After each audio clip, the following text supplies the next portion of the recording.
So this is another module, Introduction to Musharaka, and in this module we are going to discuss the different kinds of partnership.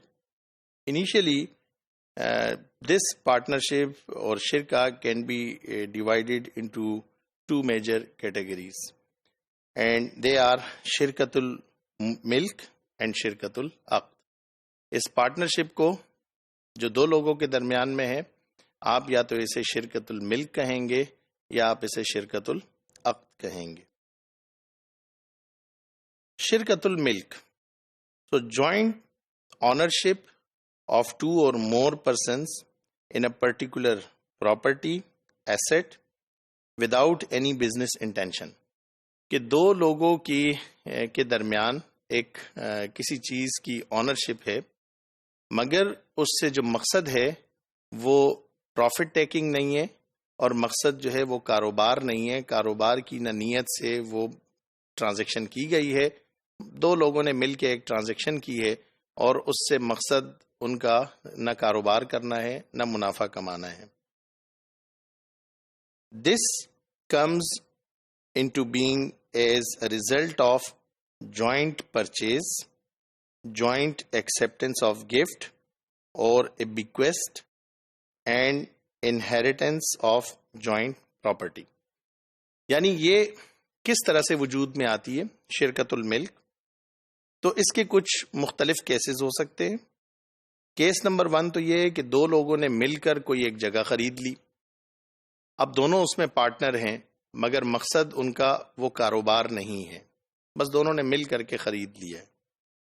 یا اسی طریقے سے joint acceptance of gift ہے کہ ایک شخص کوئی چیز گفٹ کرتا ہے اور وہ دو لوگوں کو کر دیتا ہے، تو دونوں اسے جب ایکسیپٹ کرتے ہیں تو دونوں اس کے مالک بن جاتے ہیں. یہاں پہ بھی مقصد جو ہے وہ بزنس بالکل نہیں ہے، مگر ملکیت موجود ہے دو لوگوں کے درمیان.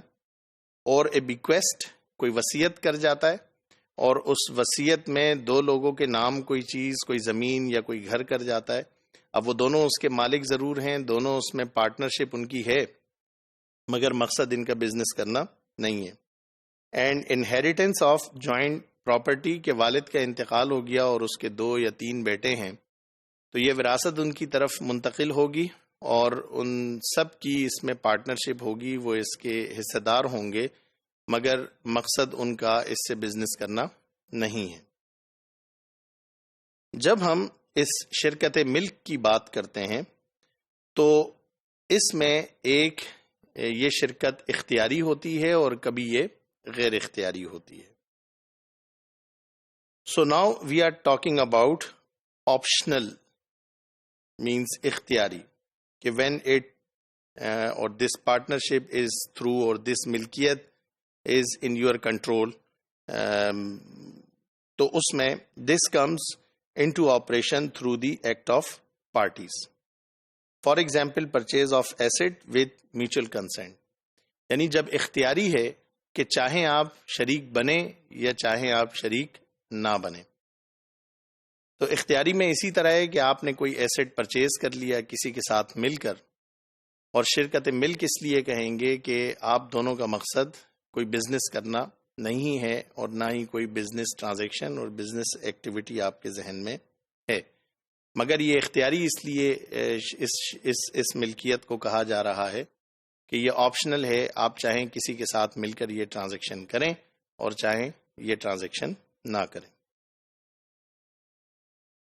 جو اس کی دوسری قسم ہے وہ کمپلسری ہے، جو غیر اختیاری ہے، یعنی جس میں دو لوگ کسی چیز کے مالک بن جاتے ہیں اور وہ دونوں اس میں برابر کے حصہ دار اور پارٹنرز ہوتے ہیں، مگر اس میں ان کا کوئی عمل دخل نہیں ہوتا اور یہ غیر اختیاری ہوتی ہے.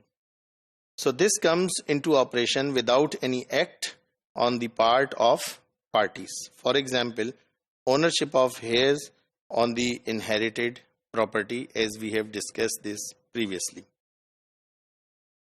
Now, the second type of shirka is shirkatul aqd. Shirkatul aqd or contract partnership is an agreement between two or more parties to combine their assets or to merge their services or obligations and liabilities with the aim of making profit. یعنی دو یا اس سے زائد لوگوں کے درمیان جو یہ partnership ہو رہی ہے تو اس میں ایسٹ کو یا تو وہ کمبائن کر رہے ہیں یا وہ اپنی سروسز کو کمبائن کر رہے ہیں یا وہ اپنی لائبلٹیز ایک دوسرے کی اس میں حصہ دار بن رہے ہیں اور یہ کسی پروفٹ پرپس کے تحت پروفٹ میکنگ پرپس کے تحت ہو رہی ہے. It can also be referred as joint commercial activity. So what is the basic difference? The question will be popping up in your mind. What is the basic difference or what should be the basic difference between Shirkatul Milk and Shirkatul Aqd? So the first difference. In Shirkatul Aqd, both parties create partnership for sharing profit earned by Shirka asset. While in Shirkatul Milk, both partners do not intend to earn profit from Shirka asset.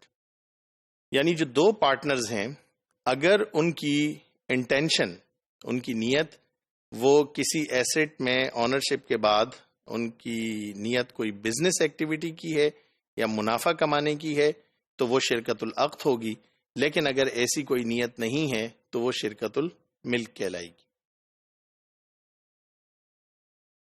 In Shirkatul Aqd, each partner is an agent of others, while in Shirkatul Milk, each partner is a stranger with respect to others' share. یعنی جب ہم شرکت العقد کو دیکھتے ہیں تو اس میں ایک پارٹنر وہ دوسرے کا ایجنٹ ہوتا ہے. چونکہ بزنس ایکٹیویٹی ہے تو بزنس ایکٹیویٹی میں ڈویژن آف ورک ہوتا ہے. ایک پارٹنر اپنے لیے اسائن کرتا ہے کچھ ڈیوٹیز اور دوسرا پارٹنر دوسرے کے لیے کچھ ڈیوٹیز اسائن کرتا ہے. تو یہ ایک دوسرے کے ایجنٹ کے طور پہ کام کر رہے ہوتے ہیں. لیکن اگر ہم شرکت الملک کو دیکھیں تو اس میں صرف دونوں شریک ہیں اور چونکہ یہ بزنس ایکٹیویٹی نہیں ہے اس لیے ایک پارٹنر دوسرے کے لیے وہ اسٹرینجر کی حیثیت رکھتا ہے، اجنبی کی حیثیت رکھتا ہے. جبکہ شرکت العقد میں وہ اسٹرینجر نہیں ہے، چونکہ دونوں ایک کامن کاز کے لیے کام کر رہے ہیں تو ایک کو دوسرے کا ایجنٹ تصور کیا جاتا ہے.